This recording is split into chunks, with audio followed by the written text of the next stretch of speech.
up against Kenya. What a moment to crown off this year's championship here in Kampala, and what a moment as well to make sure we can identify who will be the king of this region. The big question is, who will win the championship?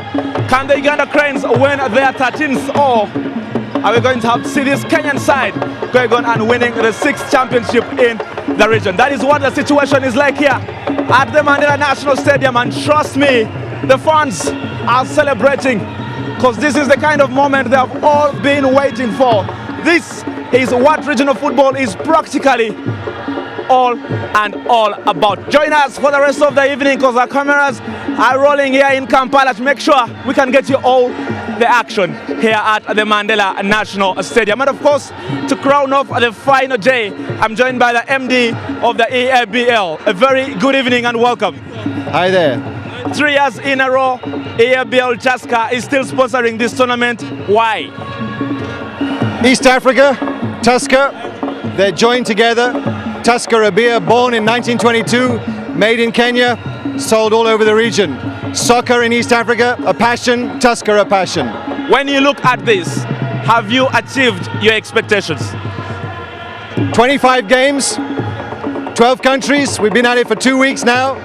We're down to 2 countries, Kenya and Uganda. What more could we ask for?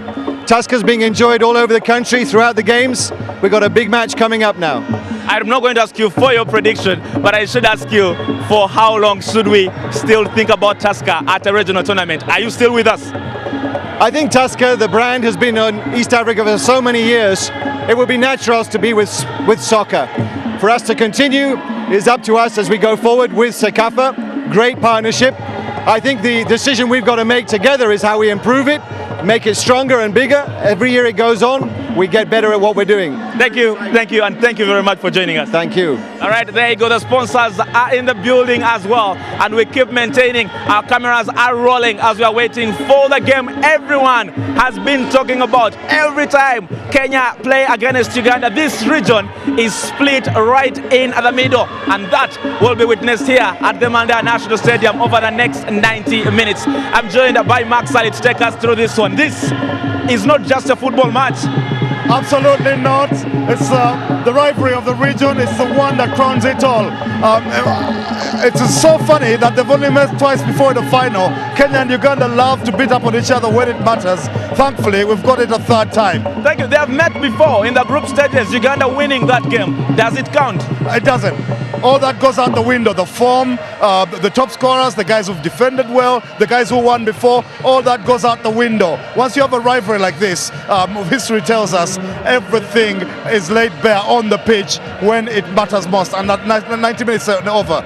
Uganda cannot even think about the fact that they've beaten Kenya several times before. It does not matter. Let us talk about pedigree. 12 championships Uganda have won, 5 for Kenya. Does it count? That might count just a little, because Uganda do have the confidence of knowing that they own this region, and that's us. They do win this CECAFA championship every so often.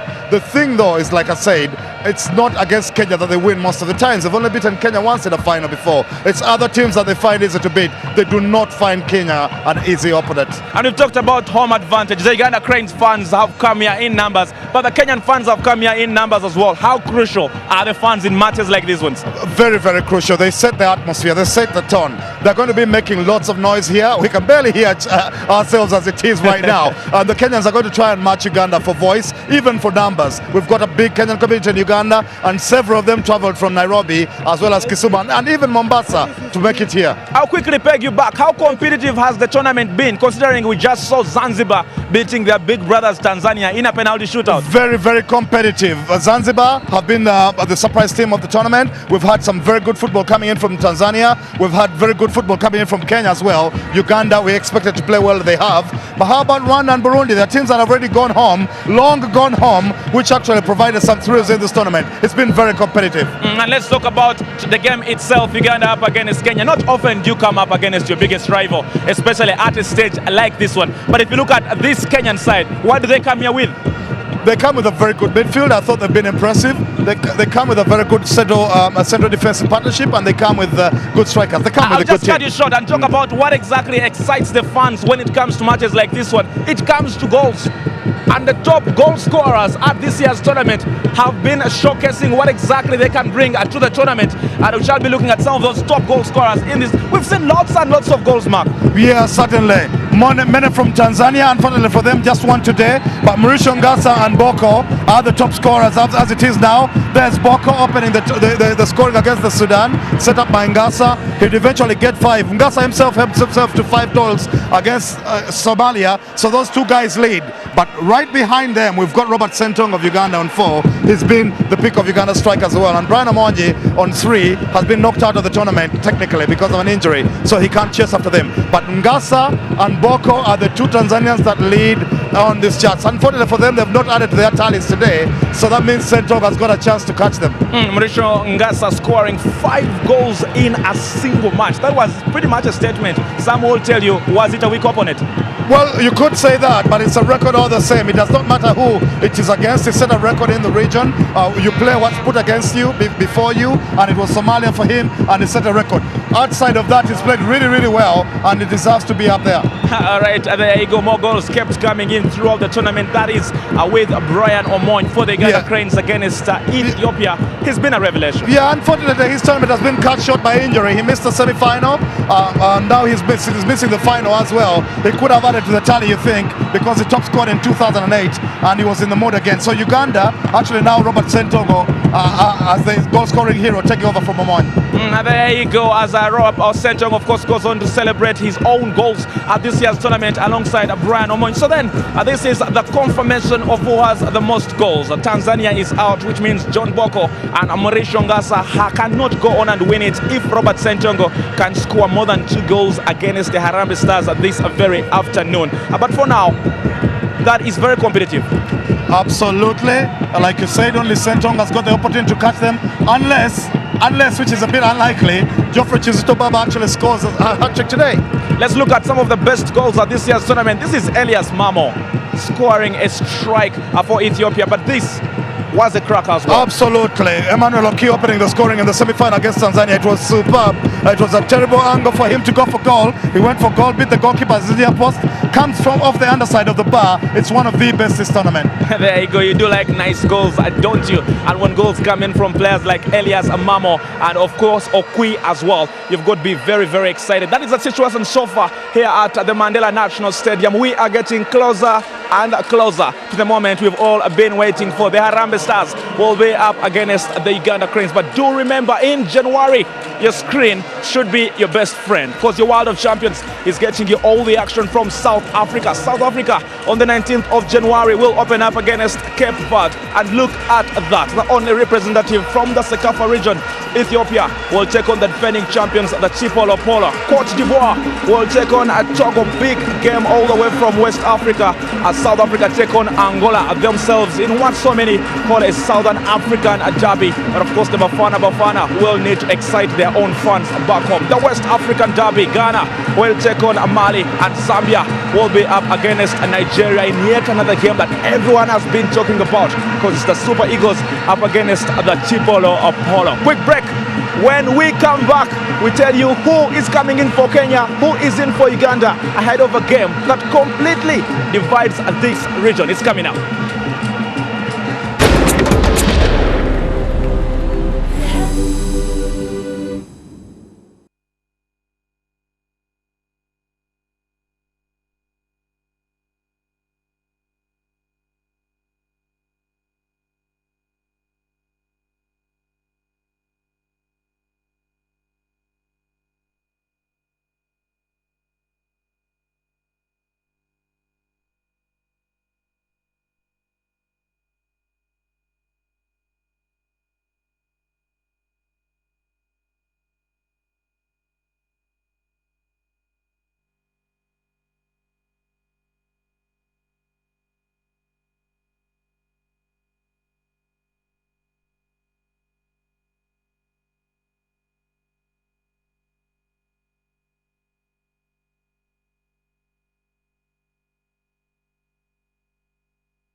Welcome back to the Mandela National Stadium for the moment we've all been waiting for. The atmosphere here is breathtaking. Two simple words. The crowd is going crazy. And of course, you're waiting for the action of this alleged kickoff. Let me quickly turn to the head coach of the Uganda Cranes, Bobby Williamson.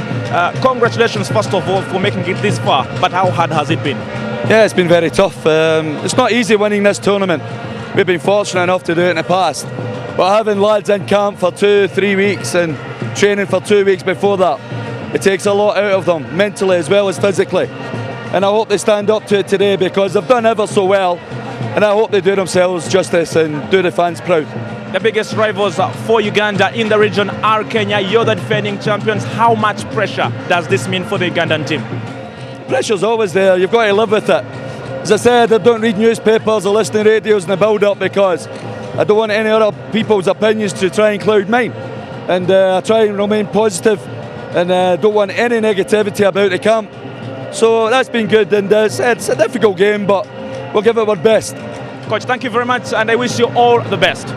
There you go. Bobby Williamson is making it very clear that certainly pressure is nothing new to him, especially if you're taking on Kenya. Now let's just show you how far the Uganda Cranes have come.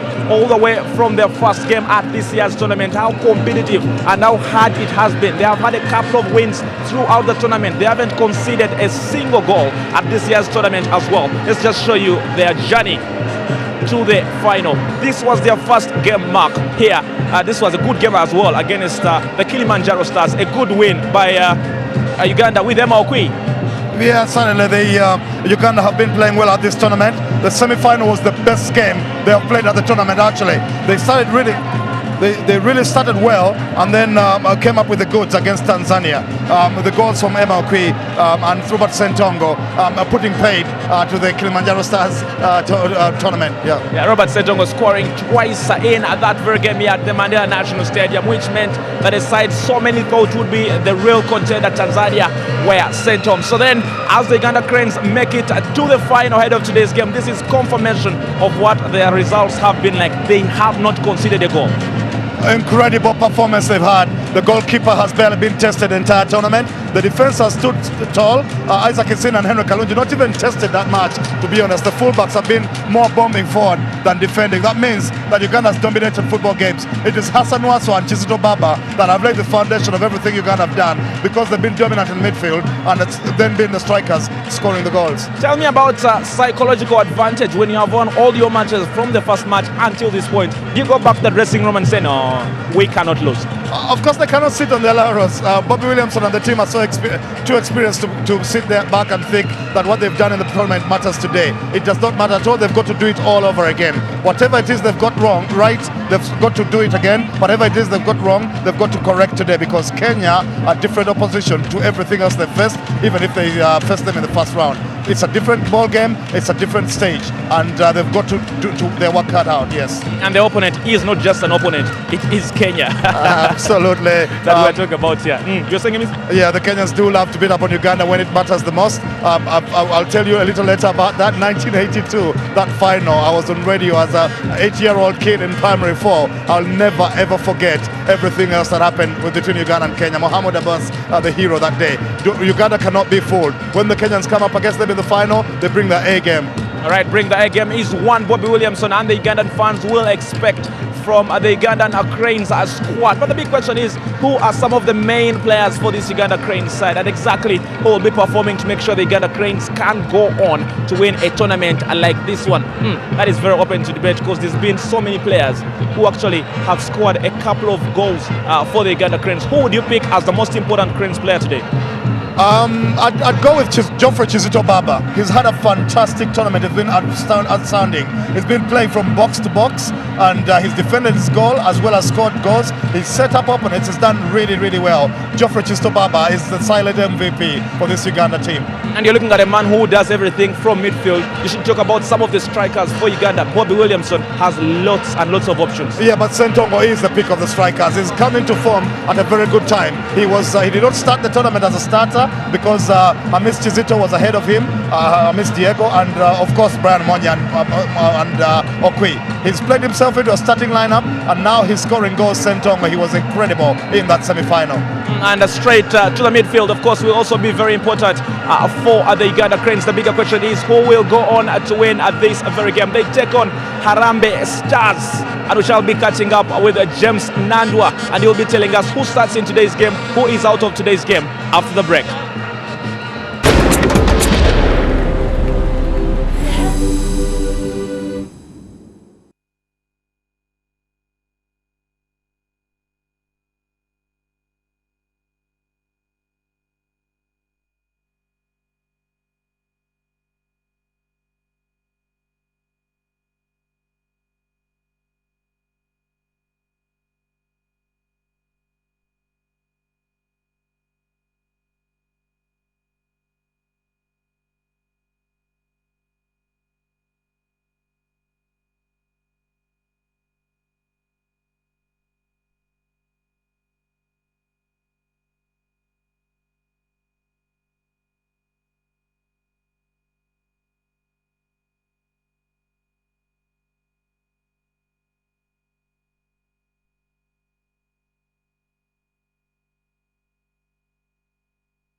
The battleground is the Mandela National Stadium. This is not just a football match, because every time Kenya take on Uganda, it is a battle for supremacy, it is a battle for bragging rights, and more importantly, it means a lot to the natives of both countries, because then they can brag against their opponents for a second or two. But talking about Kenya themselves, I'm joined by James Nandwa, the head coach of the Harambee Stars. You take on the hosts with all these fans.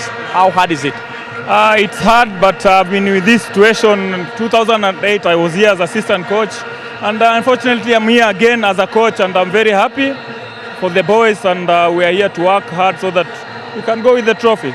You have already lost to Uganda. That is in your first game here. How hard is it for you to think about that loss? I think Uganda, they have not been scored any goal. It's a good team, and we know that is a good team, and it's a pressure even to them because they are 100%. And the boys, they know that, and we are going to work hard so that we can do something because it's a final. Coach, you've made 2 changes to your starting 11. Tell us more about those. Uganda, they are good in flanks, they are good in the midfield, and we did some changes because of that, recovering, coming back to win that ball. That's why we changed those 2 players. Coach, thank you very much, and I wish you all the best. Thank you very much. There you go. The pressure at this tournament does keep on building, because this is the biggest game, like I've always insisted, in this very region. Championships between these 2 countries ever increasing every year. 5 for Kenya, and of course 12 for the Uganda Cranes. The big question is who is going to win this one. Let's now show you how Kenya actually have performed when it comes to how easily they qualified for this very stage. Mark, we talked about Kenya before. We talked about them losing the opening game, but they picked up. Yeah, they improved progressively. They came up against South Sudan a bit uncertain. Got an early goal, improved in that game, eventually scored it, won it 2-0. Then they started the good performances. Against Ethiopia in their third good game, it was a very good Kenya side. And against Malawi in the quarterfinals, they were outstanding. I loved what the Kenyans did. They found it difficult to beat Zanzibar, but eventually prevailed in the shootout, and they've arrived here deservedly. They're here on merit. You cannot underrate them. Let's look at their road to the finals themselves. This is a cracker of a goal coming in from Kenya. Yeah, absolutely. It was the one that Mike Baraza put ahead onto in that game against Malawi. It was a great performance from Kenya, a deserved win against a team that we thought might be the better side.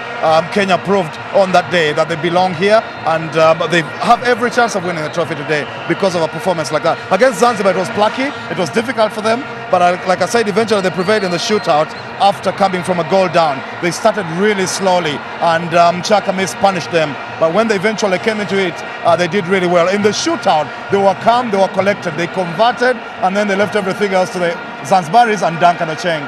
Celebrations for the technical team because they knew they had made the final at this year's edition of the CECAFA Tusker Cup. So then let's quickly confirm those scores for you. 2 wins and a loss in the group stages, but since then, like we've said before, they have been clear. They've progressively got better as this tournament has wore on. They've used so many players.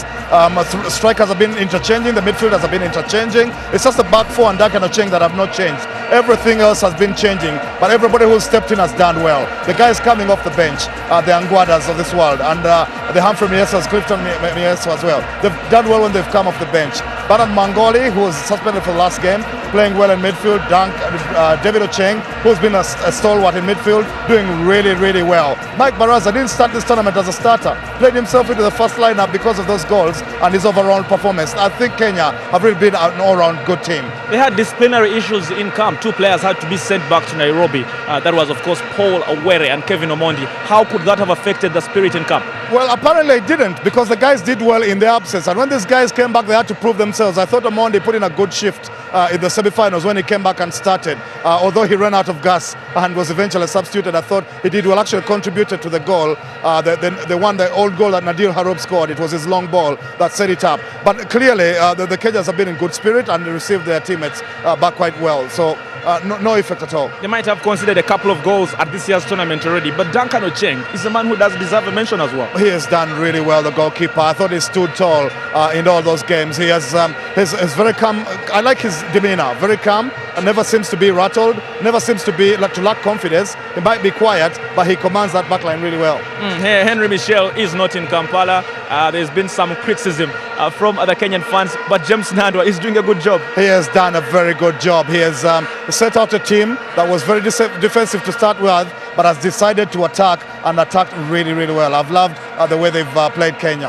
And they have a very experimental side in Kampala as well. How crucial is this for Henry Michel and probably building the next generation? I'll tell you what, most of the players that have played for Kenya here have played themselves into the hearts of Henry Michel, if he's watching on the Channel of Champions back in Nairobi, because they've done really, really well. If he's got some people who are first choice, who are away from here, they're going to fight for their places, because these guys deserve to be playing for the Harambee Stars. All right, the fans are in the stadium. They are waiting for the official 90 minutes to kick off here at the Mandela National Stadium. They have the biggest crowd any team at this tournament has had when it comes to traveling sides here in Kampala. And I ask you pretty much the same question. The Kenyan fans have traveled in buses. James Nandwa must be excited. Yeah, absolutely. I think they've been challenged before. Uganda, when Uganda has had to play in Nairobi, busloads of Ugandans have crossed the border and gone and played there. Kenyans have been challenged, and they've risen up to the challenge. They've shown up today here. We said they have a big community in Uganda, but there's plenty of them that has come from as far as Mombasa and as near as Kisumu, and they're all here to support their team here. This is the reason they say everyone loves football. Football is a game enjoyed by the young, the old and the middle-aged as well. And I think the fans are showing that they have seen goals in Kampala, haven't they? Yeah, absolutely. About 25,000 in the stadium already. By the time of kickoff, you expect some odd 30,000. It's a big crowd. It's a very good crowd for this tournament. All right, the CECAFA tournament has had highs and lows, and now we should show you at what of some of the moments have been like at this year's tournament, to show you what exactly the tournament has been all about. And this is a look at some of the highs. 5 goals by one man. Yeah, this is one of the moments, the highlights of the tournament. Those 7 goals scored by Tanzania against Somalia on a good playing surface in Lugogo. It was an outstanding decision by the organizers to take the tournament there so Nambole could take a rest. It was a good decision, and the Tanzanians lit it up with 7 very good goals. Talk about 7 goals from a side that probably has scored the highest number of goals at this year's tournament as well, especially when it comes to the 2 front strikers. 10 goals between Boko and Ngasa. Yeah, it's been incredible what those guys have managed. It was absolutely, and the understanding between the 2 of them. They played last season together at Azam, but Ngasa has since moved on. They think though that they retained the understanding, and like I told you, Boko is perhaps the most dominant Tanzanian striker I've seen since the days of Zamanini Miguel about 20 years ago. That is a situation that was coming through from Lugogo. 7 goals, and that man on your screen cannot have a chance of being a goal scorer if Robert Ssentongo, of course, scores twice in today's match. But the fans are still having fun. They're still having a ball here at the Mandela National Stadium. We've talked about great strikers at this tournament. Which other players would you look out for in terms of general performance? General performance, I've loved Ngasa, I've loved Ssentongo, I've loved Geofrey Baba, like I told you. But absolutely, we do have some great players that have come in there. If you ask me to pick a team, I would now, but I'm not going to do that. So, although I've got to tell you, it's not all been roses and spices. It's we've had some problems at this tournament. Yeah, one of them has been, of course, the Nambole pitch at some time, battered and bruised, and having problems. That was because of the plenty of rain that came in there and the heavy shade you had. There was a point where we thought we couldn't play anymore. The players withstood all the problems and played through it. Eventually, we took a break, went to Lugogo and came back here, and the pitch is now much better. The other lows, of course, I think involve some of the injuries. Abadaira of Uganda going out, as well as 1 or 2 others, yes. Of course, when you play on such a pitch, it's always going to be very hard to prevent big injuries coming through. The Rwandans will know what exactly the bad pitch was like, because Jean-Claude Ndori could have cleared one of those balls, but Mucha Kamis coming through and, of course, scoring for Eritrea. We have talked about the celebrations, and they continue coming in. The fans are having fun, you can trust me, and they know the Uganda Cranes and the Harambee Stars are going to be a real game. Leave the fans out, leave the pitch out, leave the tournament. What do we expect in 90 minutes? I expect a very good game. One of the things that should happen is that the Harambee Stars should not allow themselves to start slowly. That was a mistake they made against Uganda in the opening game. But if they start well, they can cut the crowd out and then use their strength. Their strength has been a very good midfield and a very versatile attack in which they've been very unpredictable. Today it's Rama Salim shining, tomorrow it's Mike Baraza. The other day it's Clifton Mieso. It's very difficult to put a finger on who shines for Harambee Stars on a day. They need to use that unpredictability, but they should not start slowly because Uganda is going to come out of the block firing. I'll just cut you short, Mark, and I tell you there is more action here on your World of Champions. Of course, first is the Harambee Stars up against the Uganda Cranes, but the biggest of derbies in Britain, the Manchester Derby, that is Manchester City up against Manchester United, is tomorrow. Live here on your World of Champions, 15:30 East Africa time is the time you can expect that very game, and that is what your World of Champions always brings to the desk. We get you the best of action across the region, and that is the reason you have to sit back and relax. Quick break. When we come back, we are closer to the 90 minutes.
welcome to the Nelson Mandela Stadium, Nambole. The 42,500 capacity stadium is almost halfway packed, and the crowds are still saying to be coming into the stadium. There's more outside still just waiting their chance to come in there. It's a weekend of derbies, and this is the Uganda versus Kenya match. It has been billed as a grudge match. It has been billed as the biggest match of the tournament. It has been billed as a cracker that has to be concluded today. And of course the fans have been attributing it to a lot of other issues that have been affecting Kenya and Uganda. But they have been talking about a lot of games that have been played between the two countries. Most notably, a final in 1982 where Kenya beat Uganda on penalties has never left the minds of the Ugandan crowd here. Well, that's because there was a big goalkeeper by that time from Kenya called Mahmoud Abbas, who saved 3 penalties to deny the Ugandans the chance to win it. And that is one thing they have not stopped talking about. But then again, last year, the Kenyan side drawing here at Nambole. And they did not go to the Africa Cup of Nations that begins in January, and that will be live to you in your World of Champions beginning in January. And that has again stuck to the minds of the Ugandan fans, and they're coming into that game with that in mind. That's why they're saying so many times that this is a grudge match. Well, the sea of yellow and black and red is very, very conspicuous here at the Nambole Stadium. They will be sitting in every position just because they'd like to give their best support to the team here in Nambole. But you can also get your commentary in Luganda if you wanted to, and all you need to do is touch the language button on your remote control. Press 1 of 2 for English and 2 of 2 for Luganda. Press OK, and you will be able to enjoy the commentary on the 36th edition of the CECAFA tournament and the finals of it, pitting Kenya and Uganda. A lot of the Ugandan fans have been talking about this game already under wraps, but the Kenyan fans today, and most of Uber students here at in Uganda have made their way to the stadium this time round, knowing very well that their voices are needed to be able to push this Kenyan team to greater heights today. A lot of history among these two teams. They've met 2 times in the CECAFA finals. That's in 1982 and 2008, all here in Uganda. And this is the 3rd final that they're getting to together. But if you put the number of times they have been to the finals of the tournament separately, they have been to it 28 finals. I'm not sure if this Kenyan fan is relaying the same information back home, but yes, he's making it very, very obvious that he's here as a communicator. Then again, I have to remind you that these 2 teams will be playing twice in 14 days. It's ending where it all began, when Kenya played Uganda, and Uganda having been the successful one in the first game. They're going to line up in a 4-4-1, a little bit of a change from the way it, I beg your pardon, it's a 4-4-2, a little bit of a change in the way it has been played. But Ssentongo scored 4 goals so far, will be up at the front, and then he will be coupled by Emmanuel Okwi, the Simba striker, who will be to help him up there. In the midfield, Moses Oloya and Hassan Wasswa and Joseph Ochaya. Other men will be doing duty. The defense has remained largely unchanged. Kenyan side also will be going with a 4-4-2, but they've put Edwin Lavatsa to start the game this time round with Mike Baraza, who has been largely the savior of the Kenyan side, and who actually pushed Kenya into the penalty shootout that got them into the finals of this year's tournament. Abdallah Juma is playing on the flanks on the left side, but behind him then they've put David Ochieng. Abdallah Juma usually plays where David Ochieng is, but that's where there will be a little bit of a change. The benches are having a little bit of issues with injury as well, because Abel Daira is out totally for the Ugandan side, and so is Brian Omon. On the other side, they have got Paul Were and Kevin Omondi, who will be there, but Enoch Akwanda, Patila Omoto might just not be coming into this one. And of course, Victor Ochieng got injured in the last game. In about 2 minutes that he was on the field, he had to be stretchered off the field of play. Now that makes it a little bit different, but Anthony Kimani and Clifton Miheso are starting the game. So is Edwin Lavatsa. Well, Odiga Tenga, the chairman of the CECAFA, and then the sports minister from Kenya, Ababu Namwamba, and of course he's being escorted by the vice president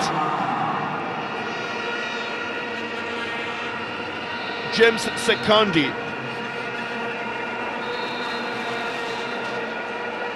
The Vice President of the Republic of Uganda is leading that pack that was going up to the field, and the Kenyan Sports Minister is escorting the Vice President as well, and the officials of CECAFA are at the front as well. But a large number of fans is what has caught the attention from much earlier on as we take the national anthems.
Well, the national anthems have been played. There's a sea of yellow and red and black on one side, and then there's another sea of green and red that is probably a smaller one than what you're seeing from the Uganda Cranes fans. But the tension for this final is much bigger than what you can imagine here at the Nelson Mandela Stadium in Nambole, Kampala. A lot of history as well between the two teams. The fans of the Ugandan side do feel that they need to assert the authority of the Kenyan side here, but we will see in 90 minutes if that's what happens. The Vice President of the Republic of Uganda, the Honorable James Sekandi, is the one who is well, giving a little bit of advice and also getting introduced to the players and the officials here. He's escorted by the chairman of CECAFA and also the man in charge of the Tanzanian Football Association, Leodiga Tenga, and the captain of the Ugandan side, Hassan Wasswa, then takes over for the ultimate introductions. Always a player's moment of pride when you are the one doing the introductions to the guest of honor in a match of this caliber, in a final of this caliber, and in the last game of the tournament. 27 games that will have been played all together here. The sports minister from Kenya, the Honorable Babuda Mwamba, who was here even for the opening of the tournament, has made a good about turn to the stadium today. The day will definitely belong to Uganda, whichever way the result goes, whether they lose or win. It will be a big, big day for the Uganda and for the Ugandan fans. They've not wanted to hear any talk about the loss here, but the Kenyan fans have been optimistic.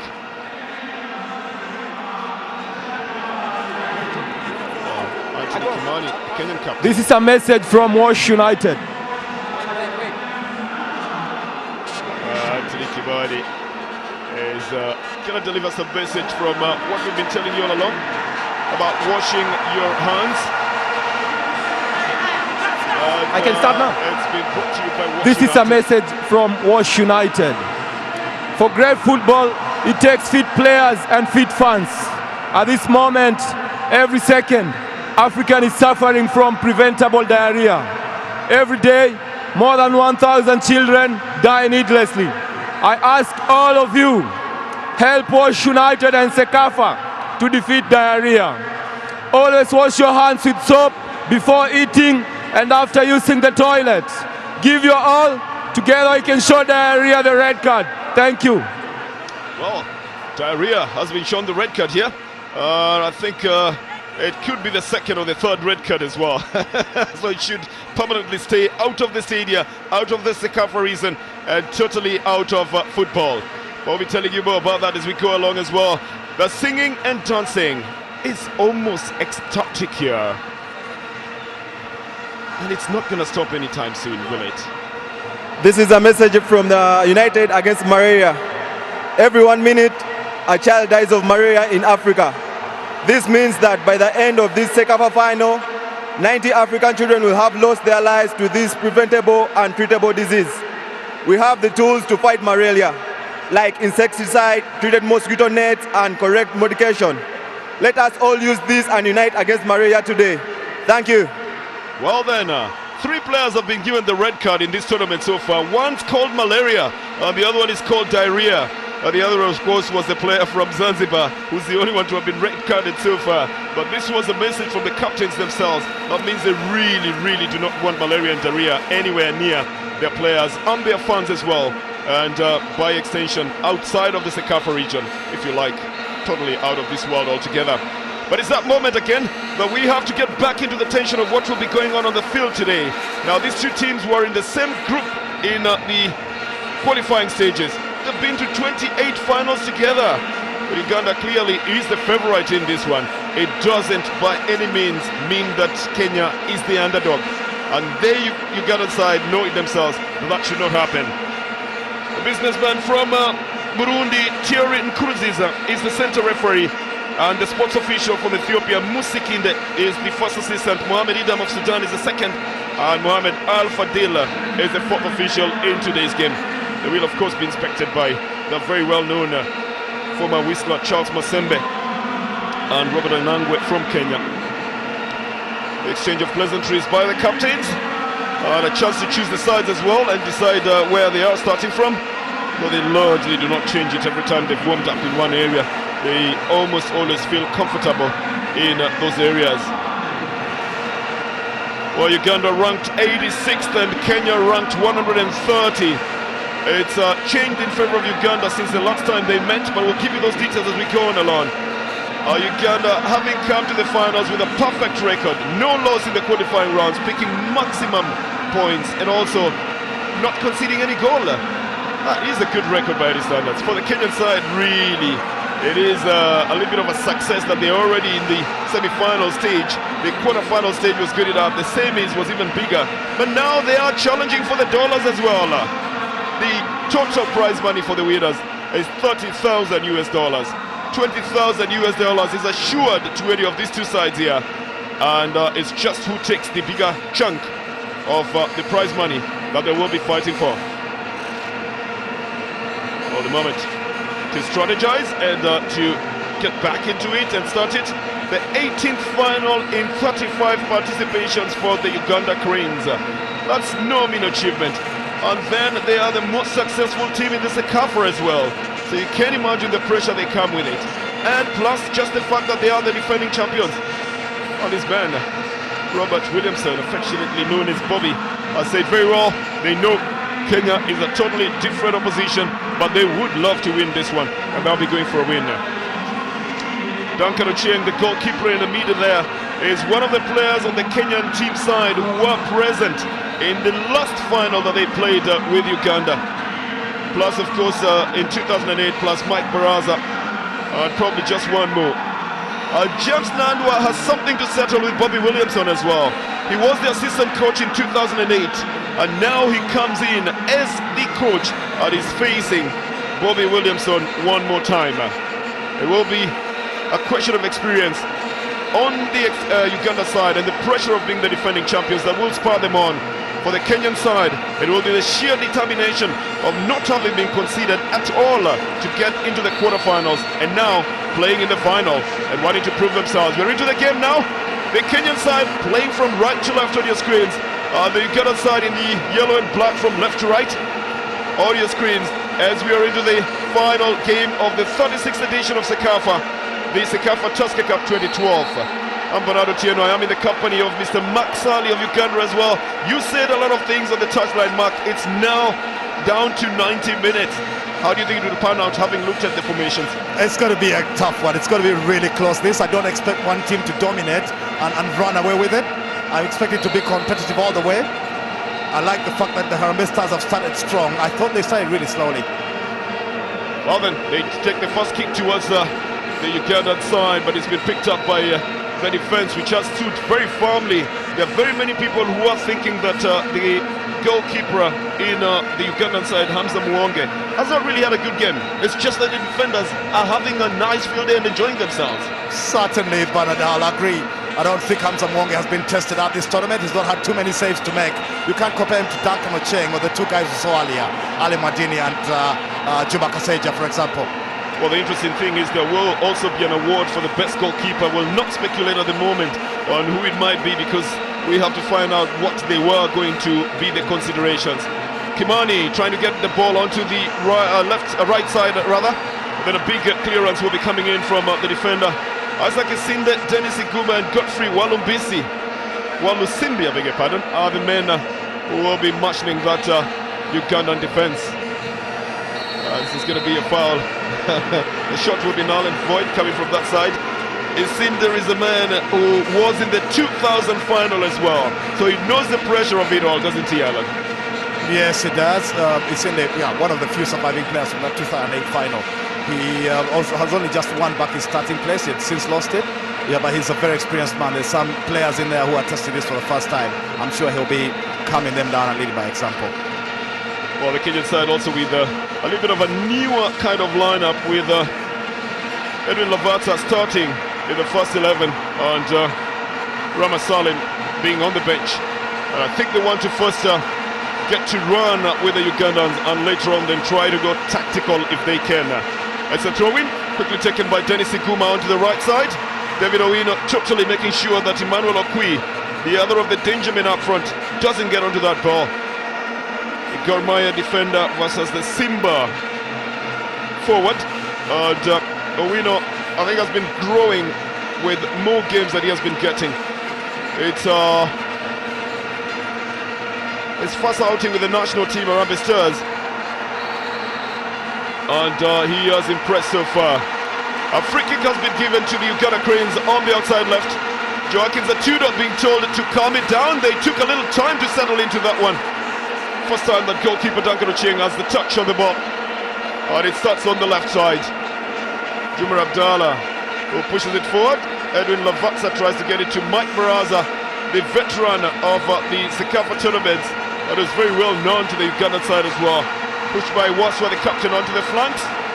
And I think Mike Baraza just tries to exonerate himself from having lost the ball by going into that tackle, Mark. Yes, Baraza, of course, is supposed to be defending from the front. If you're working as a team, if you're leading the line, you'd start your defense from there by hustling the defenders. And you're right, because he's lost possession. He's guilty, and so he's trying to make up. But I've liked overall what he's done at this tournament. He wasn't a starter, and he's forced himself into that because of his work rate, his finishing, and his team ethic. I think he plays for the team more than for himself, Baraza. Oh, Joseph Ochaya losing possession to the Kenyan side. They try to power up Lavatsa, who tries to get behind the defender. Well, then Henry Kalungi is starting tall there, although Uganda will concede a corner to the Harambee Stars. If anybody would have told you that Harambee Stars was going to the finals, you'd not have believed them. But at the moment, it's all the rivalry renewed. And we're not talking about Migingo here. Well, you Google the story of Migingo. It's not a football story. At the moment, we're just concentrated on the field of play with a corner for a left-in swinger, a left-foot-in swinger as well.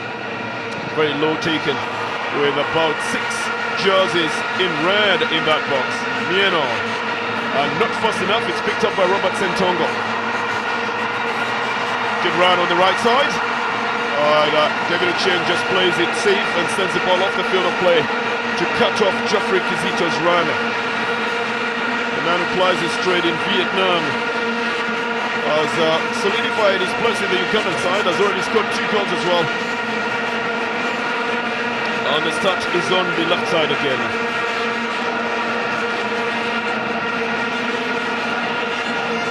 Joaquins Atudo letting this one roll out of the field of play. We understand, Mac, that there are a lot of scouts as well here at the stadium, and they have come to spy on the people they want to buy off now that the transfer window will be open sometime. Yeah, absolutely. That's the beauty of live television. This tournament getting a lot more publicity than it has in the past. Those scouts will have seen the group stages and the other knockout games and said, hey, we need to go take a look for much closer. Well, a couple of players have already gotten offers, including Joaquins Atudo of Kenya, who who is reportedly heading into Tanzania. And a foul will be given to the Uganda Cranes. They've got a massively big crowd behind them, but that just adds the pressure to them. I think it's Hassan Wasswa, the captain, who was in it, although Oloya is the man who has been fouled. And a chance for the fans here at the stadium to see what the Uganda Cranes have in terms of set pieces. With Ochaya organising his men, he needs to have at least a clear view of the bowler and make sure that where he cannot see, then it is blocked off by the wall. Looks like it's going to be a hard shot towards the box. It takes a deflection from the wall and pushed back by Joaquin Zatudo into the midfield. The Cranes pick it up again. Oh, Juma Abdallah. Oh, had a good intention of sending the ball forward, but then I think he just mistimed it, didn't he, Mark? Yes, he did mistime it. By the way, that's putting a foot wrong rarely, because for me he's been the outstanding left back of the tournament.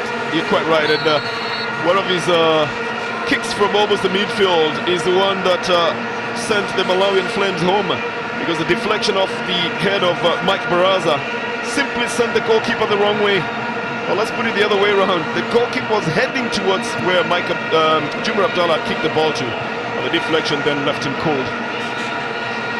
And from battling it out with Moses Oloya winning possession in the midfield. This is Juma Abdallah. Oh, and then he gives it away. And Robert Ssentongo says, thank you very much, I will dribble this one towards your area. Sends the ball out onto the right. This is picked up by Emmanuel Okwi. Not on target, but enough to intimidate the defense as well.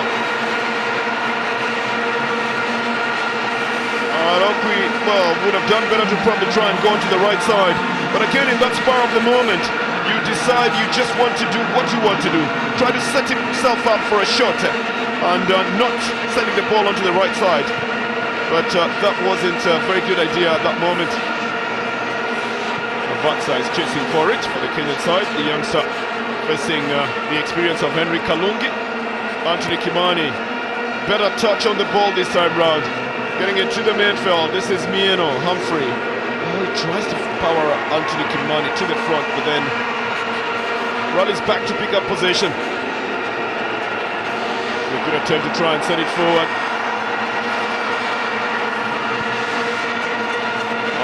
Gets off the field of play, coming from Hassan Wasswa. Clifton Miheso, one of the men who's put his name on the scorer's chart so far, that picks it up on the edge. He will need to be a little bit faster. Tries to run away from 2-3 defenders, but runs into 3 pairs of yellow stockings there. Would be difficult to go around that one, Mac. Yes, Bernard. Clifton Miheso and the other Kenyan forwards have got to be a little quick. What Uganda have excelled at this tournament is getting back in numbers to help out. And because they've abandoned the 4-3-3 in which they had 3 out-and-out strikers, they've got an extra midfielder to help Kizito and the captain Hassan Wasswa. So Oloya comes back, Ochaya comes back, and they crowd you out. That's why the defense has not been under pressure, and the goalkeeper. Miheso is down now. The Harambee Stars will be hoping this is not too bad, because it's been one again also of the outstanding players in the tournament. He has his left foot dancing, twisting and turning. But that means that he will have been watched by the defences, and that's why, because he's one of the favourites, they will almost always try to bring him down, won't they, man? Yes, certainly. He's been a very good player. He's a midfielder, an attacking midfielder. He also gets into that box and gives people trouble, and of course he has shown already twice in this tournament that he can score. So he's got to be watched. Incidentally, though, it looks like Nangwa had decided to drop him today before changing his mind. Well, it looked like, because there was a little bit of changes on the team sheet as well. And the fans who came to the stadium might not have known exactly what was going on the bench there. But I think the decision was that Uganda is a very strong side physically, and so the Kenyan side should start physically as well. So that's why they had a very out-and-out running Edwin Lavatsa, and then with Miheso today playing his traditional midfield role, but that means that they will need another striker at the front. It's Vuvuzela for Vuvuzela, I can tell you. That's a matchup on the side stands as well. It's flag for flag and jersey for jersey. It's a big rivalry, a weekend of derbies that has been lined up for you on your World of Champions. And this one specifically from the Mandela Stadium in Nambole.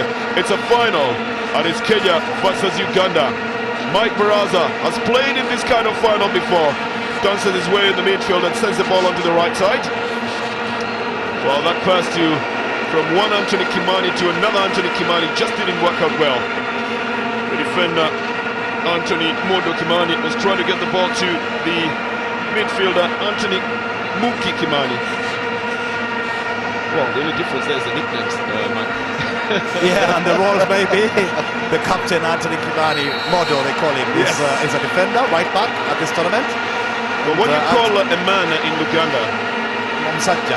Oh, okay, and that's totally different from the other bunch of languages. It just means the man. Okay. It's not Sir, it's just the man. The man, yeah. And that's where he gets that nickname from. The man will be Msajja. Oh, okay. Sir will be Sebo. That's polite. That's polite, yeah. Well, I guess... I'm sure Bruce is telling me about Bruce that. Tuliabumbola has got that covered for you. Again, if you want to enjoy the commentary in Uganda, well, you've got a choice of that language as well. It comes into the box, the shot is a low one, Tuno deflects it. This one is not on target. But Bobby Williamson knows that Uganda has scored from a similar position before. You never leave the ball trickling around the box when you play Uganda. And it came from the set piece position there. The clearance not done, and Tuno just deflects it away. And I think Duncan had already covered it as well. But it doesn't stop these strikers from trying for a shot, Mike. Yeah, Sokwi should have lined it up better. He should have calmed down and taken another touch because his angle was difficult. But you're right, you got to have scored from that same situation before, and it was Ssentongo against South Sudan. You let the ball bubbling around, somebody will put it to the back of the net. They've got so many list of strikers. Well, they often say as well that in a game like this, it's whoever blinks first who finds it very difficult. We've got a lot of history, like I told you, among the two teams, with Kenya holding the record for the most losses in the finals. 6 times they've lost in the finals. And Uganda losing 5 times in the finals. So it's very, very close. And that is why this is a very contested final.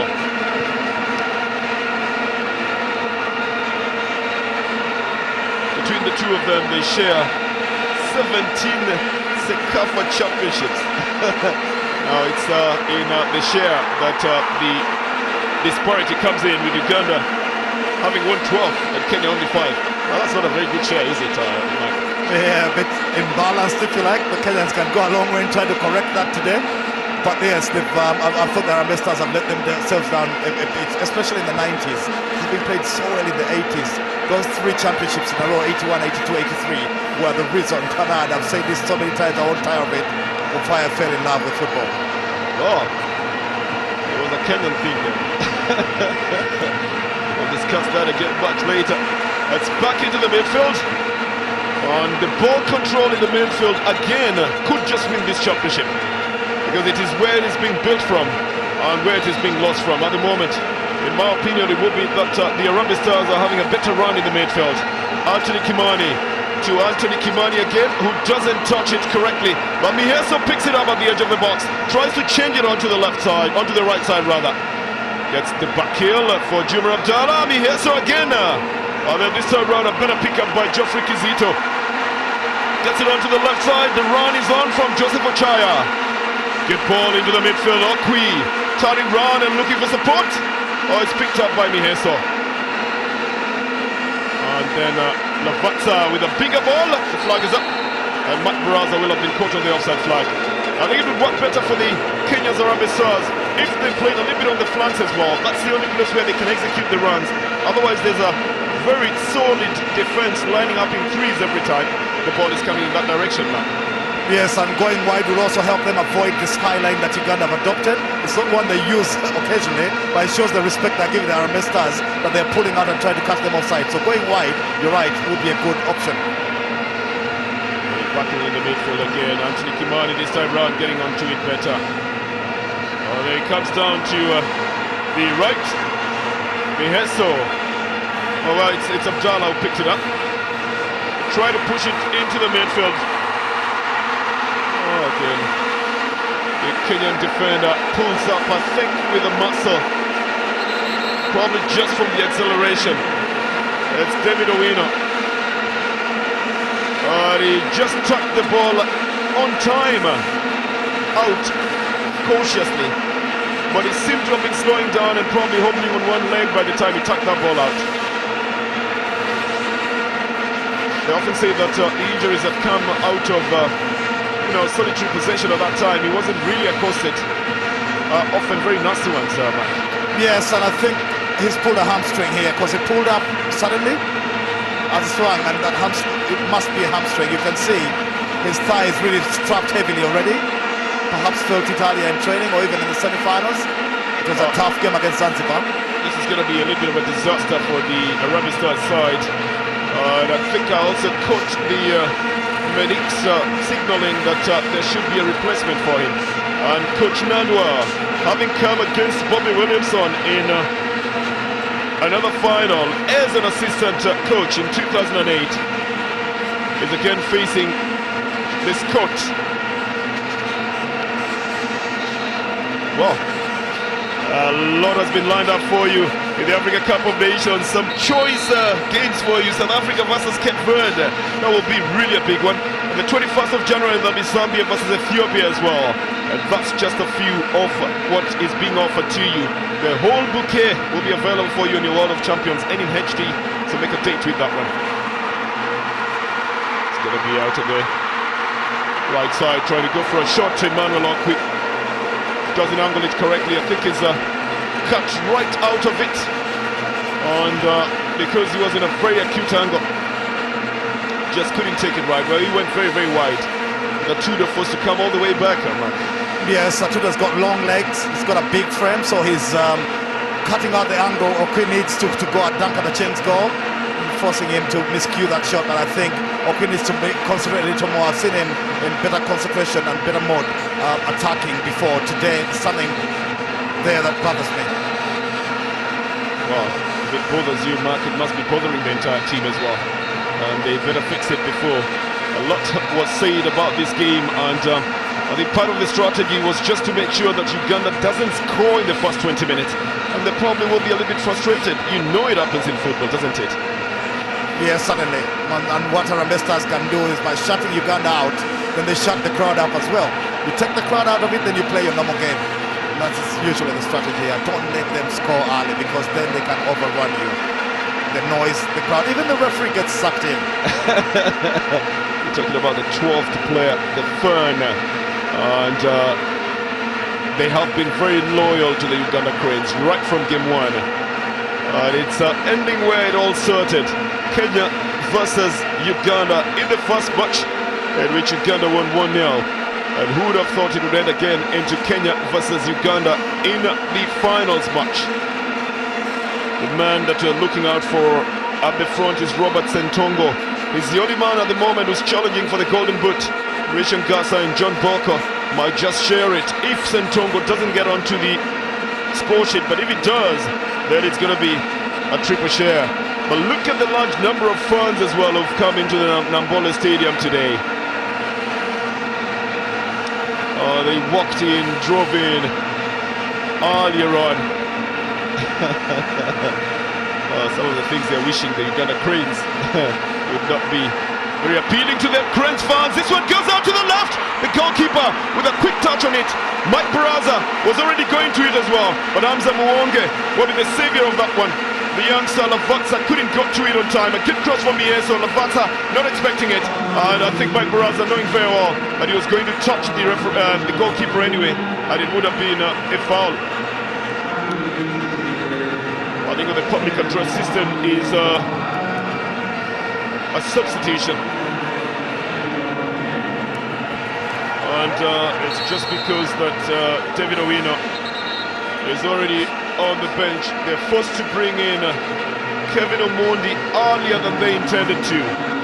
But that means there'll be a little bit of a reorganizing, because then Anthony Kimani, who also plays in the midfield, might have to be redeployed in it. But the defense then will be affected a little bit as well, Mark, won't it? Yes, it will. Looks like David Ocheng actually stepping out of midfield and joining Atudo in central defense. He's been playing out of midfield all tournament, but we know he plays in defense sometimes in the KPL, so he's gone back there. Well, That means that Abdallah Juma will have to stay in his traditional left full-back position. The cross coming in, intercepted by Anthony Kimani. And I still think that Anthony Kimani will also be playing in that defence. That means that the Arabic Stars will be deprived of one person up front. The throw-in. And a foul has been awarded. It's against Anthony Kimani. At the edge of the box on the right side. And awarded to Emmanuel Okwi. That's a guilty man, Anthony Kimani, fouling Emmanuel Okwi. A chance at a set piece, and I think Mr. Turin Cruz is insisting. Listen to the whistle. Wait for the whistle. Duncan Ochaya, of course, free to organise his men as he waits for the indirect kick to be taken. Two men preparing to take it.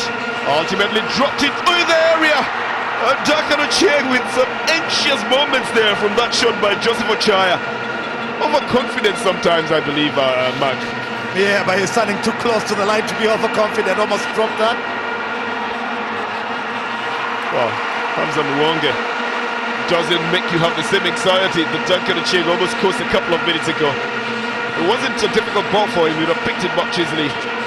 Much more easily than what Muwonge just did. I think another foul will be awarded here to Emmanuel Okwi on the right side. It seems like he's getting the larger share of the fouls on this side. Joaquin Zatudo is protesting that decision. Mr. Musikinde, the first assistant referee, flagging for the foul. Oh, this is Zatudo. A combination of two things. Emmanuel Okwi slipping and going down, but also the two hands of Joaquin Zatudo on the back. You decide whether it was just normal, physical contact. Here is a shot. It's over the bar. But just because the defense is getting packed when that ball is coming in there, it might just take a little bit of individual effort to weave through that box and shoot from close range to be able to get better results. But Duncan Ochaya knows that he needs his defenders to be more vigilant, doesn't he, Matt? Yes, but that's a training ground routine from the Uganda Cranes. They know the Kenyans have got big physical defenders in there. Difficult to float a ball in there, especially since Ssentongo is about 5'4", and so they go for the low one on the edge of the area. Sassan Okwi doesn't execute. Oh, Uganda, in case you forgot, are the defending champions of this year's CECAFA Tusker Cup 2012, and they've actually defended the title 3 times. So. It's a big expectation that they will be doing the same as well. Big one trying to get it into the box, picked up by Lavatsa. Taking the defender onto the left. The shot is a massively big one. Mike Baraza is waiting for it. Jim Rabdallo is arriving on the scene. James Nandwa, I'm sure, has said a couple of things in his mind silently to the youngster. He might not want to let them out of the public address. Goal kick taken by Mr. Hamza Muwonge. He was in the 2008 finals as well. The goalkeeper plays his football for Vipers, which was formerly known as Bunamwaya. Out of play for a throw-in is going to be for the Arabic Stars. On the 25th minute mark is what we're going into in this game so far. Emmanuel Okwi, well, doesn't get a chance to take the shot. I think he also just wisely deciding to hold his foot there because there were a couple of other feet that had arrived onto the scene there, and you don't know what effect that might have, Mark. Yeah, one of the things that's happening is that Anthony Kimani, the other Anthony Kimani Njenga, has dropped into defensive midfield in Ocheng's place, and is the extra pair of legs that's helping the central defenders out. He's the one who's getting the tackles in on Okwi. Well, that's what I expected. Well, I said that Anthony Kimani will probably be moving into defense as well to deprive them of one man in the midfield. But with Kevin Omondi and Humphrey Mieno, then it's probably a little bit level in there. The touch takes it out for a goal kick.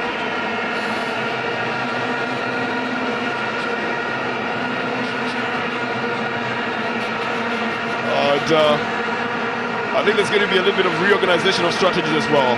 And I think more so, Mark, on the Ugandan side, they haven't got the desirable results in the first 20 minutes.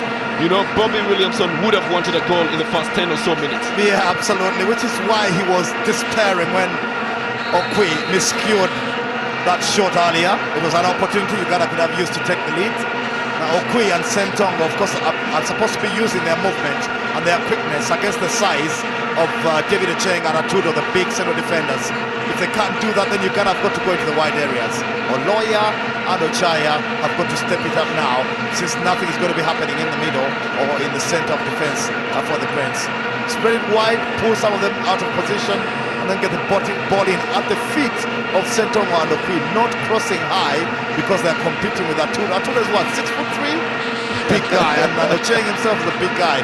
And Anthony Kimani, the captain, is a big defender as well. So we have to get the ball into the feet of these guys, but from the wide areas, crossing midfield is difficult. Juma Abdallah having two roles in this game today. He's going to bring in the crosses from the left flank, but he also has to make sure that his area is totally sealed. But I think Emmanuel Okwi is having a little bit of difficulty penetrating that defense, which must have been the strategy that the Kenyan coach James Nandwa was using. If they can deny him the chance in there, then he can't provide the crosses to Robert Ssentongo, and that would be worrying to the Uganda Cranes in this game. And I think that's what the problem is at the moment, and that can also cause a little bit of frustration, Mark, because it means that then they have to find another strategy. Yes, they do, because ultimately, it's like I said, it's going to be difficult for them to penetrate from there. What has happened, of course, is that they already have Brian Omoy out, and if Okwi gets a problem here, then they're in trouble because they don't have that many options. Abiskis is out there, but they cannot afford to lose Okwi in this game. Oh, this is a big take for the Uganda Cranes trying to get it onto the right side, and then now in the box, the chance for a shot. The deflection is by the Kenyan defender, puts it in the net. It will be credited to Anthony Kimani, the Kenyan captain, but the shot was taken in the box there. Okwi providing it, and I think it's Ssentongo puts it in the net. The white flags are flying high, and the sea of hands are also raising it to that. The Kenyan goalkeeper is a little bit tongue-tied because he took that deflection from the Kenyan defender Anthony Kimani. But that's what we talked about much earlier on. And they needed a foul in there. I mean, they needed to shoot from in there. And it has worked for the Ugandan side. Look at the celebration of the side sons. And coming totally against the round of play. The shot coming from the right side, and then ultimately it is deflected by the Kenyan captain from the shot by Ssentongo. Well, depending on whether he gets that as a goal for him or a not goal, Ssentongo will be challenging for the golden boot. Of course, the Kenyan fans are a little bit unhappy, but from Nambole, you can win Kenya nil.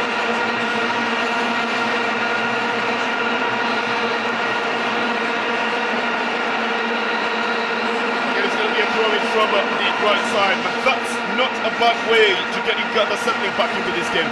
But they can't sit on that.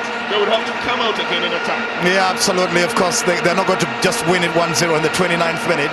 But just as I told you that they need to go wide to Oloya and Ochaya, get the ball, not high crosses, but into the feet of Ssentongo and Oloya. They go and do just that. This is the own goal coming from that Ssentongo center, yeah. It's Duncan Ochaya who came to pick up that one. Mr. Bobby Williamson has not celebrated that goal as much as he usually does.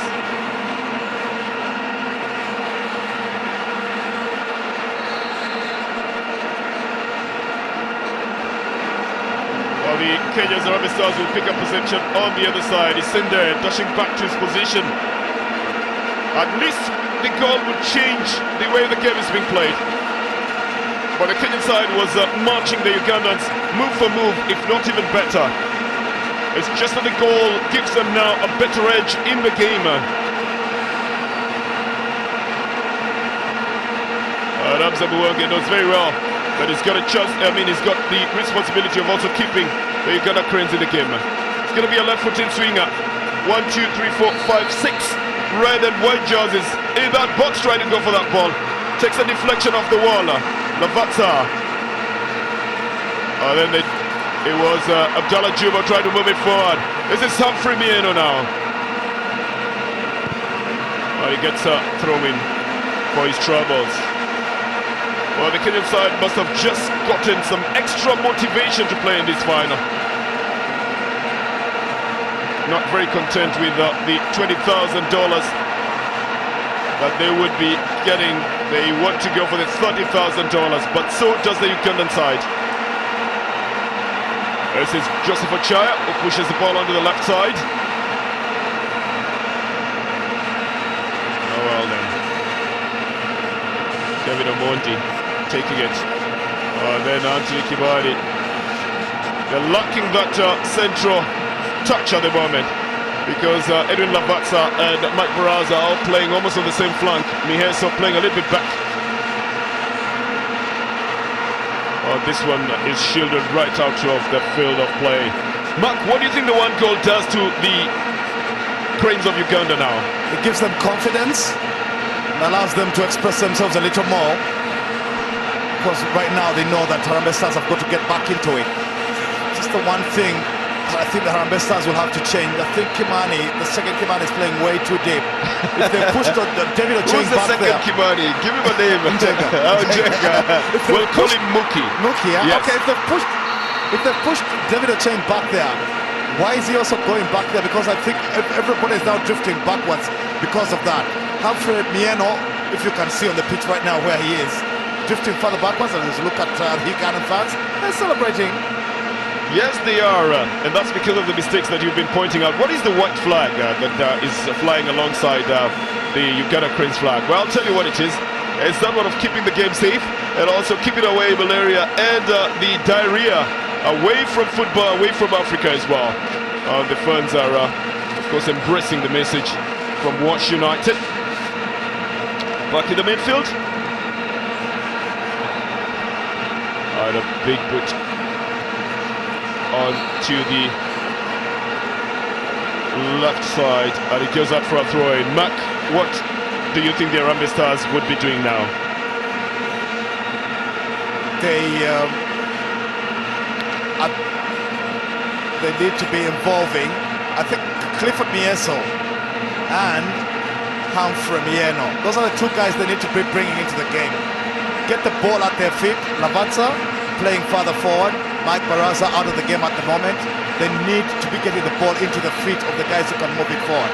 And for me, that's Mieso and Humphrey Mieno. They can't afford for them to be playing deep and negative. Well, Humphrey Mieno then picks it up. And yes, progressive play would work much better in this game. But I think they're just trying to draw out the midfielders of the Uganda Crane side, and that's why they're pushing the ball all the way back to their goalkeeper. The touch still keeps it in play. The confidence coming into the Uganda Crane side. Joaquin Zatudo tries to head it back. It's picked up by Joseph Ochaya. Massively big possession in the last 5 minutes for the Kenyan side at 72%. In the 34 minutes played, they're still on the rise at 54%, Mark. Yeah, absolutely. Now all I'd like to see is a little more efficiency. With the possession, that would do well, but I think we've also got a little bit of a timid attack at the moment with Okwi and Ssentongo up front. I wonder what the coach, Bobby Williamson, is thinking about it. Loves to go with the play, and every time you find his head bobbing the moment there is a shot going towards goal. This is Lavatsa challenging for the ball. And waylaid from it. It gets to Moses Oloya, who loses possession to Humphrey Mieno. I thought he was setting himself up for a shot. It's Kevin who tries to bring it back to the central penetration. Anthony Kimani was a touch sent back to Joaquin Zatudo. Well, pushes it all the way to the goalkeeper, Duncan Ocheng. Duncan is forced into a shot out of the field of play, so the Uganda Cranes totally rewarded for that hustling for that ball and getting it as well. Iguma will be taking the throw-in. The Sports Club Victoria University player. Well, doesn't get possession, but it goes out for a throw-in. Oloya is partnering with his teammate in Vietnam, Geofrey Kizito, in that midfield and doing the runs on the right side as well. 35 minutes of play gone by, now 36. Just about 10 minutes to the end of the first half. A game that is developing into a very, very mature game indeed. A very, very tactical game as well. And a game of minds. Trying to look for your opportunities up front. This is powered all the way to Mike Baraza. He's got two men who are covering him, including Godfrey Walusimbi. Look at just the pressure, forcing Walusimbi to miskick that one towards his other defender and give away a corner.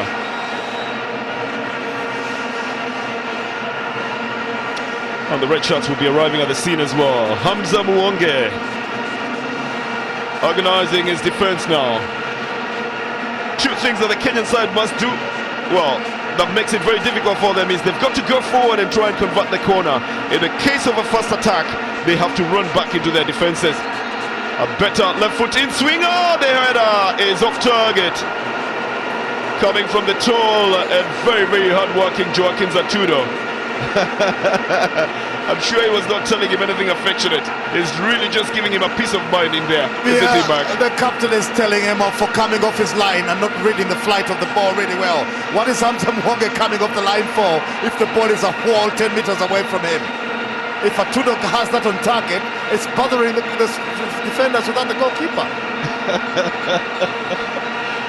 Well, I don't know what language he used, but he certainly was very, very emphatic on what he wants done in this game. It's going to be a throwaway there.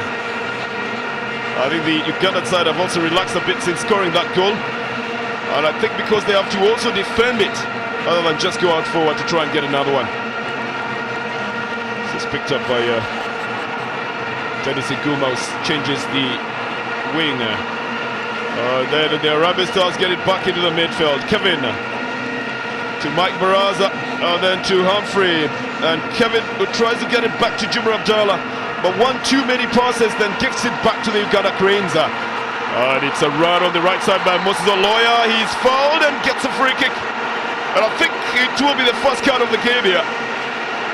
It goes out to the experienced and big striker, Mike Baraza. Well, I think he can take that risk at this time, but then he knew there was a little bit of a danger in letting Moses Oloya just go away there. And decides to clamp him down from behind. So obviously, you couldn't appeal for something like that, could you, Mark, when something like that happens? No, you couldn't. I think Baraza knows that the left back, Abdallah Juma, has been drawn out of position and beaten. And it's easy for Oloya to get down the line and get a ball in. Didn't want that to happen at all. Upended him. Oloya was already a step ahead of him. Always difficult to get to the ball.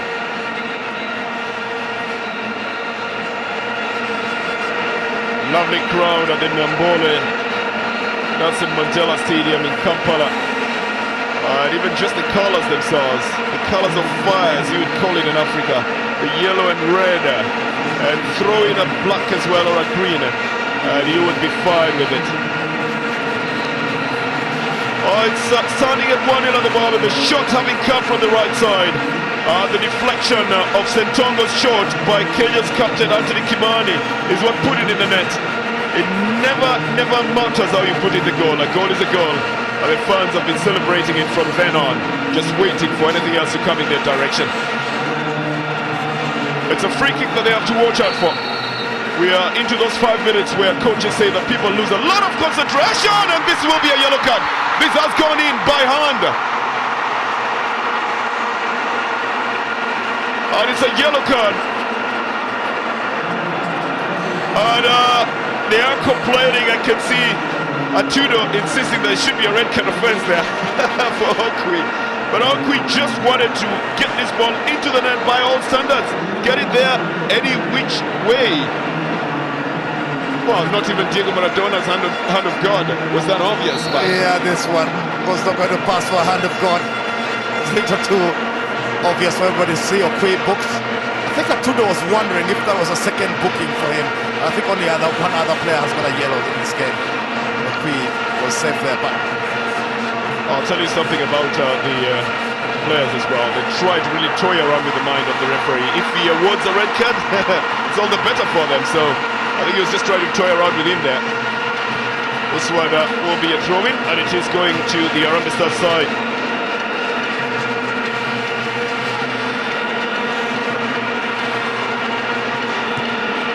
Well, looking like they're almost ready to go into the break, but they've got 4 minutes to play in this one, and it's still a long time in a game of football. As the Harambee Stars try to pick it up in the midfield. Anthony Kimani is penalised for a foul.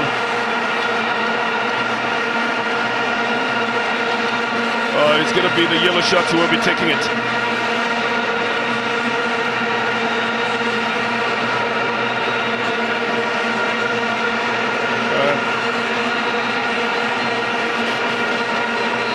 It's going to be picked up from the midfield, and the cross is intercepted, and it's out for a throw-in. It's going to be for the Harambee Stars.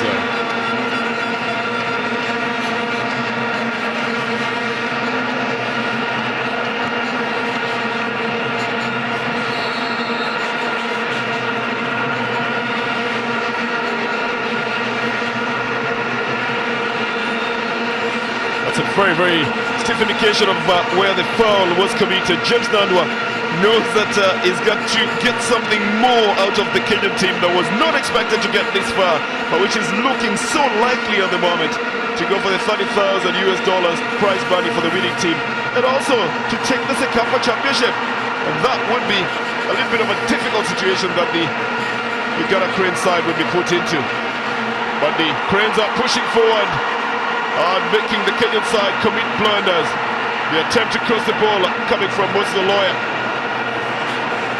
That sets up a good one. Oh, but then just quickly taken off the feet of Dennies Iguma. Oh, the Harambee Stars don't have enough men up front to challenge for the ball.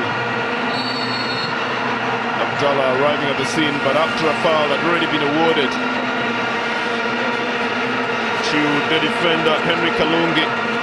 And Mike Baraza will have to tone down on his, very physical tackles. He already has a yellow card. He's needed very much by the Kenyan team. He's got to really watch out that he doesn't get himself into the referee's books again. Kenyan side playing a little more in their defense at the moment, which is worrying. I think they would like to build it up when they confidently have possession. This is Jumar Abdallah, plays it to Humphrey Mieno, tries to power Lavatsa forward. He's got it behind the ball. This one gets the poster. And a brilliant effort by the youngster on the first touch from the left side. On his weaker foot, deciding not to go for any control, but then to just go for goal. And Hamza Muwonge this time round not arriving quickly enough there. But it gets the post. It's got to go between those two posts to count. But the Uganda Cranes now know that they will be looked at every time they're moving forward. The Kenyan side will be trying to cut them on that attack. Back into the midfield. David Ochaya, a revelation of the tournament for the Harambee Stars side. Picking up the loose ball in the midfield for a free kick. Atido and brings it out. Kimani has a touch on it, tries to set it forward, goes off the field of play. It's going to be a throw-in. We're playing the 45th minute of the first half of the CECAFA Tusker Cup 2012 final. The 36th edition of it all. And the scoreline in favour of the Ugandan side. Anthony Kimani, the captain. The only advantage of being a captain is that the deflection comes off you and goes into the net. Well, nobody will tell you anything much because you pretty much say everything. The flag is up here, and I think Lavatsa will have to wait his turn to get there legally.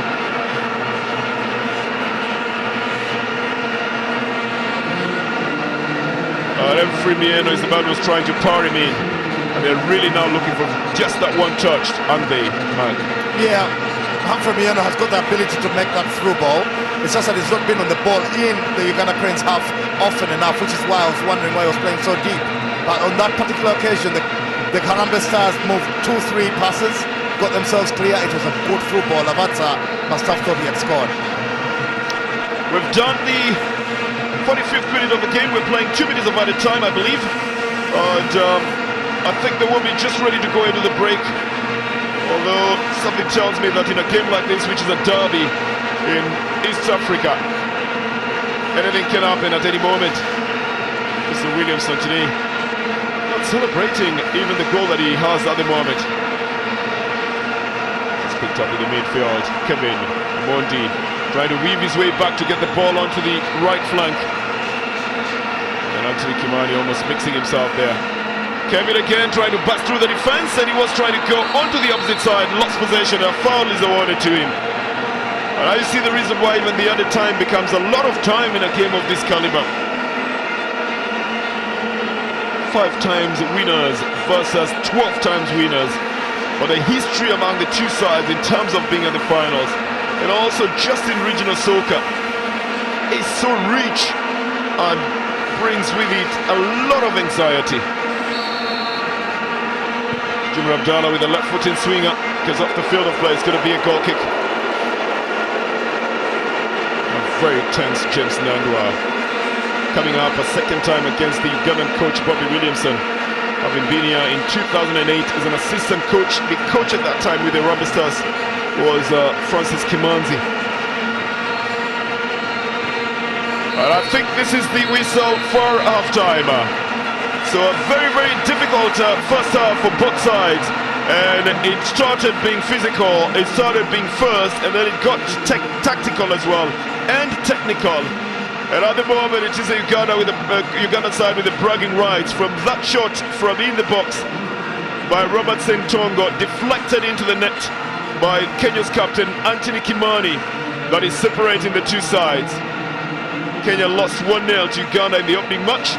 Scoreline is reflecting exactly what happened in the first match, but the only difference is there's another half of this one to play, and to decide who ultimately does take the trophy and the prize money as well.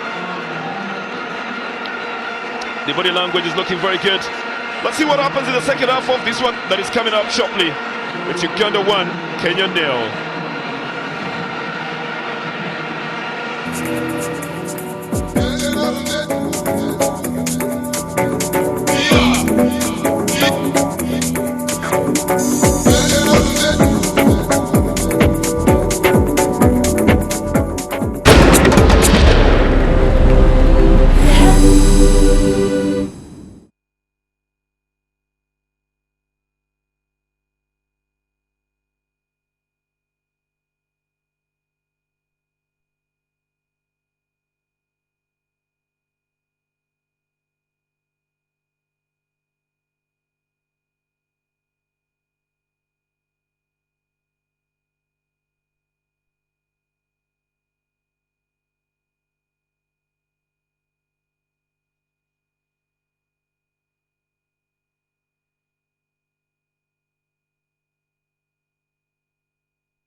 So 45 minutes of hair-raising action here at the Mandela National Stadium. The defending champions, the Uganda Cranes, are leading their biggest rivals in the region, the Harambee Stars, by a goal to nil. A shot from Robert Ssentongo did come off the Kenyan captain, Anthony Kimani, and that has made those fans on your picture right now to make sure they're the more excited of both fans here, because then the Uganda Cranes now have a chance of defending the championship. If football was just about one half, this will be done and dusted, and the Uganda Cranes would be the champions. But hey, football is such an honest sport that the Harambee Stars of Kenya have the next 45 minutes to make sure they can pick something from a game. Now let's join our commentary team of Bernard Otiero and of course Mark Sully and Bruce Riambona to take us through the highlights from the opening 45.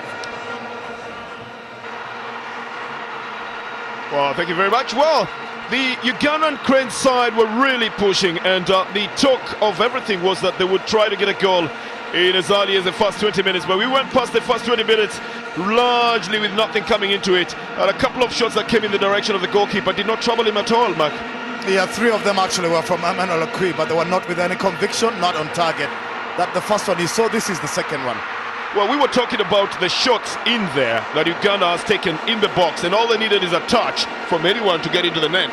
That's before we even knew what would be happening. But Robert Ssentongo and Emmanuel Okwi have been causing havoc in that defense. Yeah, what they use is their pace and movement against the bigger players, because Atudo and Owino, when he was still there, and now Ocheng are much bigger than them, but they use their pace as again, you see with Okwi, Atudo comes across and makes him take a bad shot there. But that's what they have against them, speed. Well, I think what happened much earlier on is the Harambee Stars side successfully managed to cut off Robert Ssentongo and Emmanuel Okwi. But in that one moment where they blinked, it became a little bit difficult. And the cross coming in from the right side, and then the shot was a hard one from Robert Ssentongo. And just that deflection is what it can take to sink a boat. Yeah, suddenly, Ssentongo hitting. I think Kimani knows very well that Ochaya is behind him and lacking, waiting. So he needs to get a foot onto it. Unfortunately, it's in the back of his own net past Duncan Ocheng. But that was the Ugandans moving the ball lower, yes. Well, Lavatsa got a chance here to actually atone for it. And the left foot shot just got the post. A brilliant shot on the left foot, but it didn't go into the net. So that's as it's standing at the moment. There have been 8 shots off target and 7 shots on target, but only 1 goal from that one. Mark, how do you interpret that one? Because some of the shots on target have not been shots to bother the goalkeepers. Duncan Ocheng and Hamza Muwonge will not tell you they've been diving all over the place, because those shots have been from either distance or not with any conviction. Lavatsa is the only unlucky one. He should really have scored. Well, the statistics count for nothing at the end of it all, and we'll see what happens. But Andrew Kabura has got a guest on the touchline. Andrew.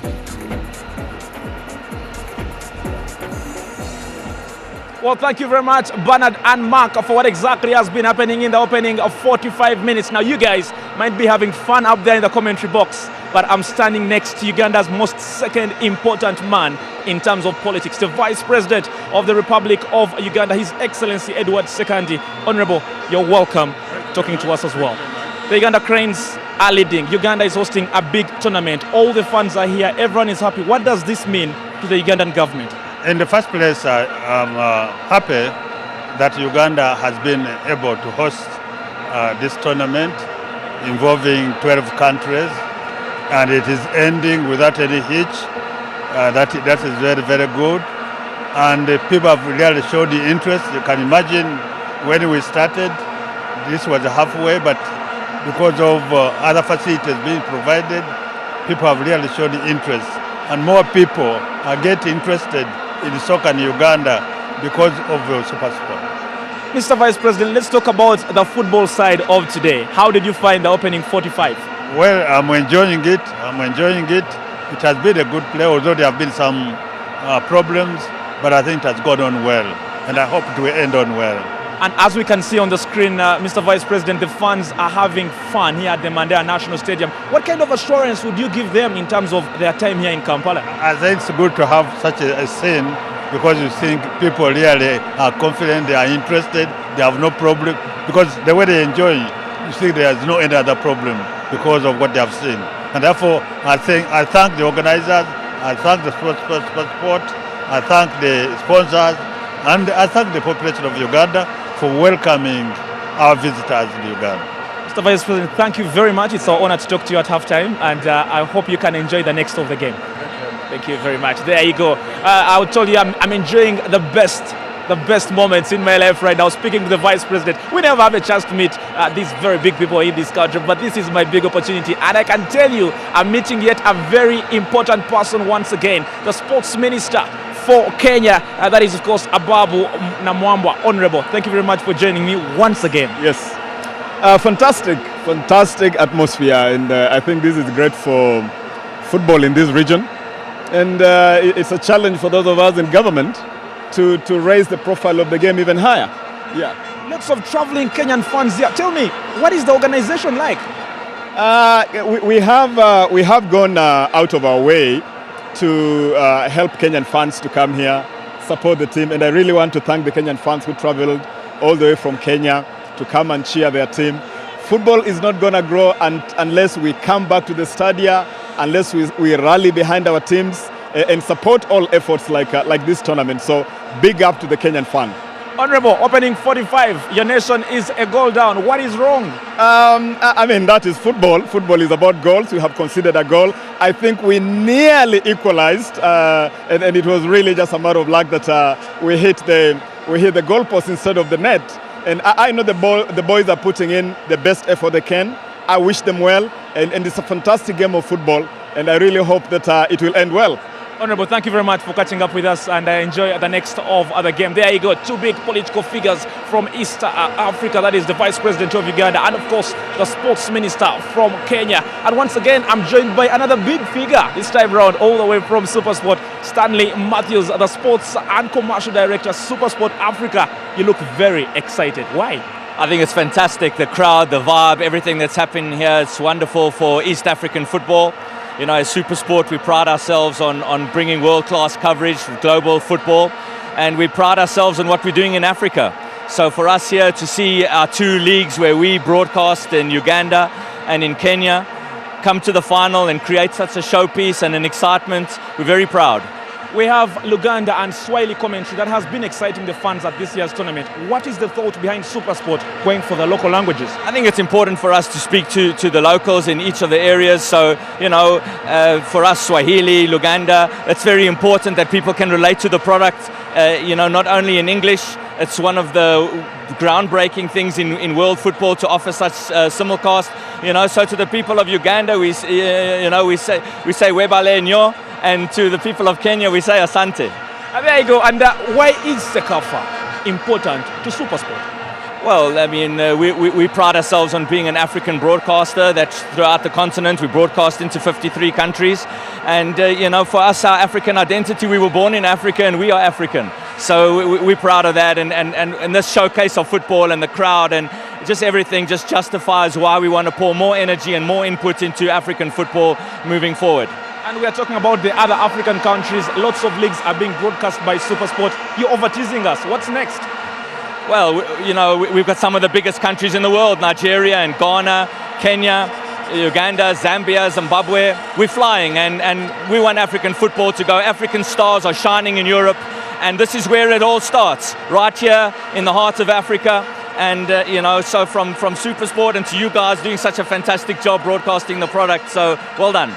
Thank you very much, Stanley, and enjoy the next of the game. There you go. It is very interesting. The crowd is getting crazy here at the Mandela National Stadium. The Cranes are still leading the Harambee Stars by a goal to nil. Look at that. You've got to love this very tournament. Now, that is the action that is happening here in Kampala. But in January, South Africa will open up the 2013 Africa Cup of Nations against Cape Verde. That will be a massive game for the Bafana Bafana. Make sure you catch that game. And do remember, all 32 matches will be live. We are emphasizing hygiene. Go and wash your hands. Take a look at this ahead of the next 45 minutes.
And the lights of the Nambole Nelson Mandela Stadium have come on.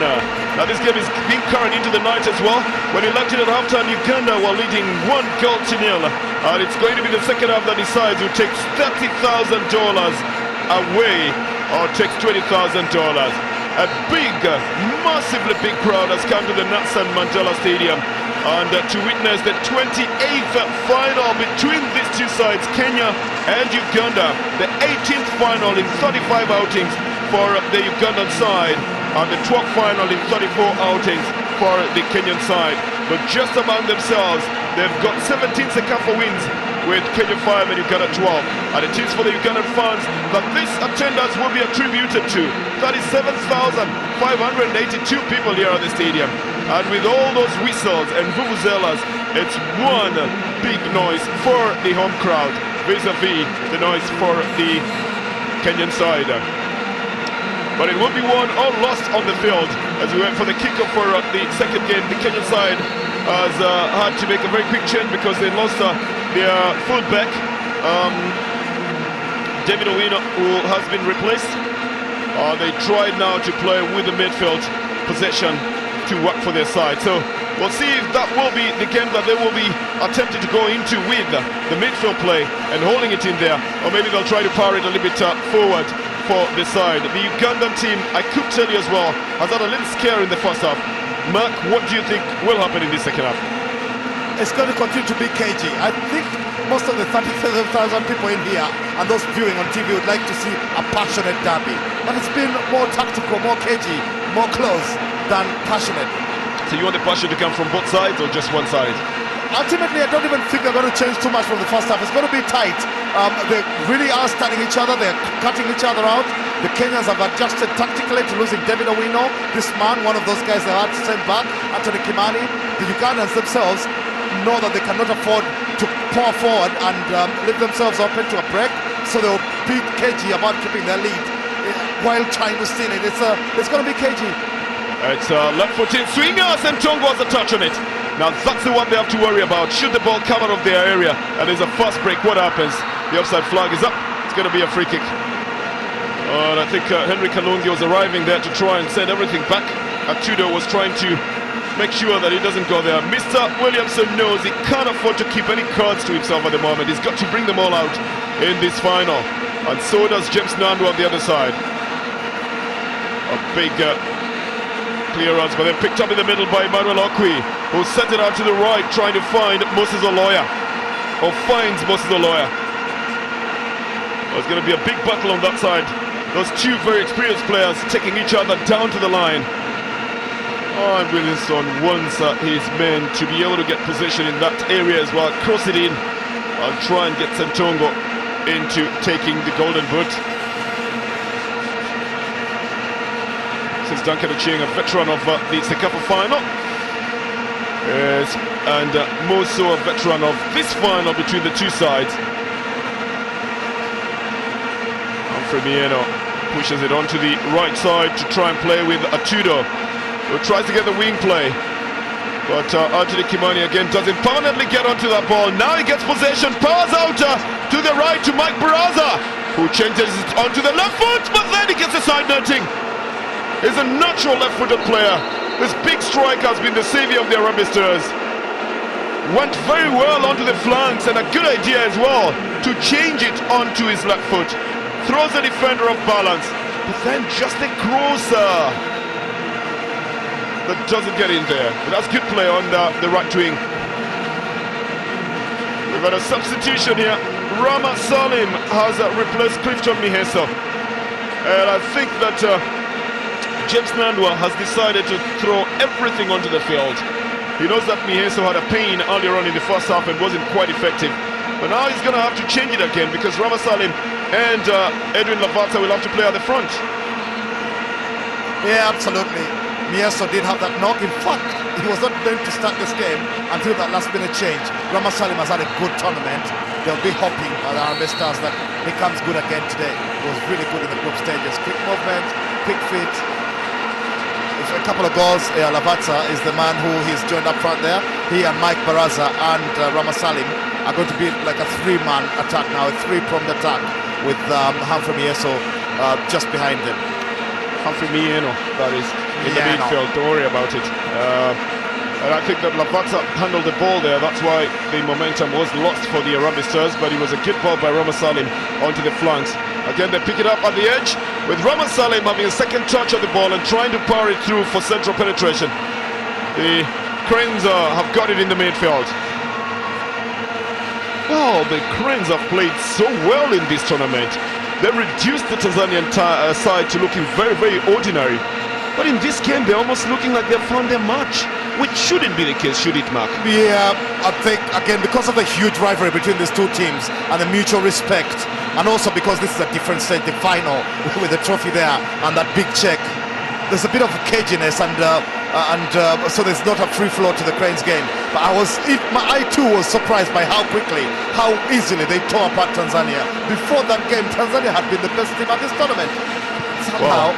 They often say that as it advances in the stages, there's a lot of adjustments as well. Ramasalim has got three defenders. He gets the ball to Mike Baraza, who gets it back to Salim. But a quick feed of Dennies Iguma then sends it off the field of play. You almost wish that Mike Baraza had taken a shot as well, but he decides not to be selfish and tries to power Ramasalim for a shot. He went for a touch. I'm not exactly sure what he's complaining about this time round. He went for a touch first before the shot. Should have just gone for the shot. But again, that's just the commentary box talking about it. It doesn't happen as easily when you're in the field, Mac, does it? No, it doesn't. Yeah, he was supposed to swing his left foot at it, but he's a very confident player when he brings the ball under control. He thinks he can beat Hamza Muwonge. But that was a sign of intent from what the Harambee Stars want to do in the second half. And it was Iguma, the right back, actually doubling back to cover Isinde and Kalungi, his central defenders. Good defending on his side. Well, Ochaya was fouled, and he will get a free kick for the Uganda Cranes. The man to take it, Godfrey Walusimbi, the Vipers player. On a left boot, just chips it enough to get it over the line. A good at the back by Isaac Isinde. Although it gets a throw in for the Harambee Stars side, at least he stops Mike Baraza from the speed that he was using going forward.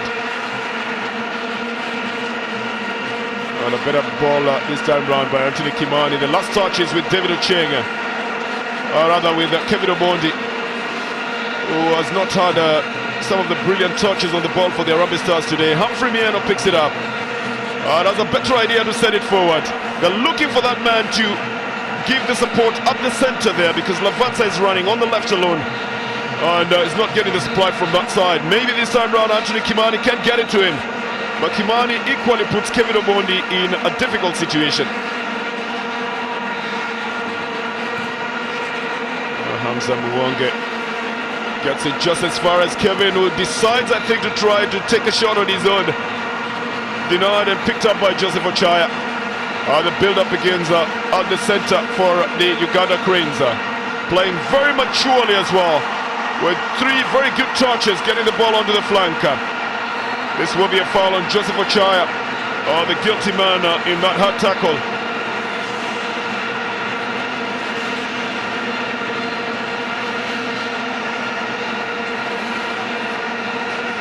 Here's the Kenyan midfielder,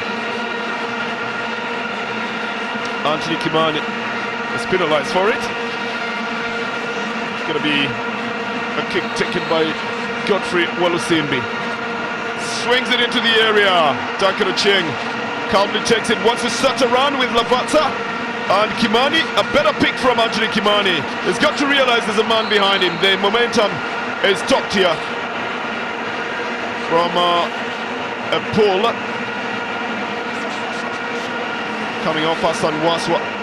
This is Ramasalim running onto the flanks, but finding Lavatsa, who's already there, who gets a foul because of the very hard defending currently from the Crane side, and most notably Hassan Wasswa. Dala takes a very quick one. Humphrey Mieno with a shot towards goal. Another shot on target, but not disturbing Hamza Muwonge at all. He scored like that in the Kenyan Premier League before.